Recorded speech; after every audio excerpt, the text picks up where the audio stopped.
இன்றைக்கி பாலக் பன்னீர் பண்ணி சாப்பிடுவோமா? அதுக்கு நான் ஒரு கடாயில் கொஞ்சமாக எண்ணெய் ஊற்றி அதில் கொஞ்சமாக சோம்பு, அப்புறமா ஒரே ஒரு ஏலக்காய் சேர்த்துக்கிட்டு அதுக்கப்புறம் 2 வெங்காயத்தை வெட்டி வச்சுருக்கேன், அதையும் இதோட ஆட் பண்ணிக்கலாம். அதுக்கப்புறம் 4 பச்சை மிளகாவை ஆட் பண்ணிக்கோங்க. அதுக்கப்புறம் ஒரு 2 காஞ்ச மிளகாவையும் இதோட சேர்த்துக்கலாம்.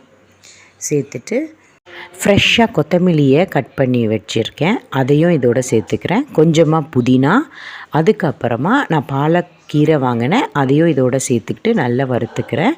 அதுக்கப்புறம் ஒரு 3லேருந்து 4 பல் பூண்டையும் இதோட சேர்த்துக்கிறேன்.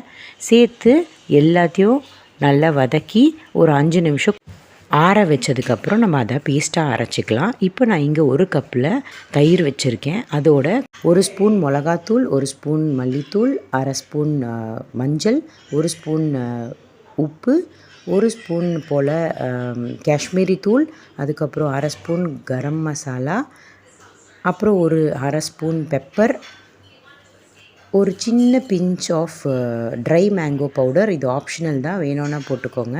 இது எல்லாத்தையும் சேர்த்து ஒரு ஸ்பூனில் நல்லா கலந்து விட்டுக்கோங்க. இது நம்மளோட மசாலாக்காக தேவைப்படும் இது. ஸோ இது ரெடி ஆகிடுச்சு.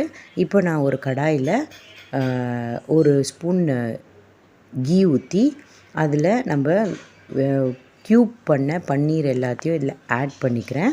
ஒரு 2 நிமிஷம் மட்டும் இதை ஃப்ரை பண்ண போகிறேன் கீயில். 2 நிமிஷம் ஃப்ரை பண்ணிவிட்டு நான் தனியாக ஒரு பிளேட்டில் எடுத்து வச்சுக்க போகிறேன்.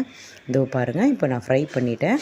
இப்போ இதில் பிளேட்டில் ட்ரான்ஸ்ஃபர் பண்ணிட்டு இதே பேனில் இன்னும் 1 ஸ்பூன் கீ ஊற்றி அதில் 3 பூண்டை நறுக்கி இதில் ஆட் பண்ணிக்கிட்டு அதுக்கப்புறம் கொஞ்சமாக ஜீரகம், அதுக்கப்புறமா 2 காஞ்ச மிளகாவை கிள்ளி போட்டுக்கிட்டேன். அதுக்கப்புறம் நம்ம பேஸ்ட் ஆக்கின இந்த பாலக்கு கீரை, வெங்காயம் இது எல்லாத்தையும் இதில் ஆட் பண்ணிக்கலாம். இந்த மிக்ஸி ஜார்லேயே கொஞ்சமாக தண்ணி ஆட் பண்ணி அதையும் இதில் சேர்த்துக்கலாம். சேர்த்துட்டு ஒரு 5 நிமிஷம் ஹை ஃப்ளேம்லேயே இருக்கட்டும்.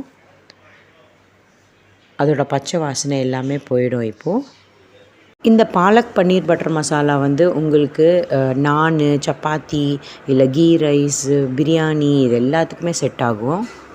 இது வந்து ஒரு குட் ஃபேட் இருக்குது. ஸோ அதனால் குழந்தைங்களுக்கு எல்லாருக்குமே இது ரொம்ப ஹெல்த்தியான டிஷ்ஷு.